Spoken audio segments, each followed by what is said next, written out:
दहशतवादी अबू सैफुल्लाहची हत्या तर पाकिस्तानच्या सिंध प्रांतामध्ये अज्ञात व्यक्तीकडून गोळी झाडून हत्या। सैफुल्लाह खालिद हा लष्कर-ए-तैयबाचा टॉपचा कमांडर, भारतातील 3 हल्ल्यांचा तो सूत्रधार। पाकिस्तानसाठी हेरगिरी केल्याच्या आरोपाखाली यूट्यूबर ज्योती मल्होत्राला अटक। ज्योती मल्होत्राला पाकमध्ये व्हीआयपी ट्रीटमेंट मिळत होती। पाकमध्ये ज्योतीला पोलीस सुरक्षा सुद्धा पुरवली गेल्याची माहिती। यूट्यूबर ज्योती मल्होत्राच्या मागे पाकचा अधिकारी दानिश मास्टरमाइंड असल्याची शक्यता। भारत-पाक संघर्षावेळी सुद्धा दोघेही संपर्कात। ज्योतीच्या पाकिस्तान दौऱ्याचा खर्च सुद्धा दानिशनं केला। यापूर्वी संशयास्पद कृत्यामुळे भारत सरकारनं दानिशला देश सोडण्यास सांगितलं होतं।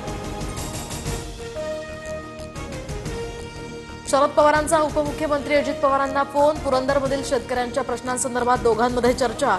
शेतकऱ्यांशी बैठक घेऊन विषय मार्गी लावा, शरद पवारांच्या अजित पवारांना सूचना।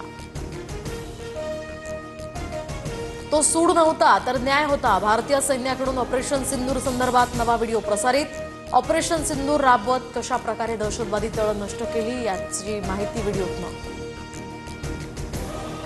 आज युद्धविराम संपणार या बातम्या पूर्णपणे चुकीच्या। भारत-पाकच्या डीजीएमओंची आज कोणतीही नियोजित चर्चा नाही। 12 मे रोजी दोन्ही डीजीएमओ एकमेकांशी बोलले, तो शेवटचा संवाद भारतीय लष्कराकडून स्पष्ट।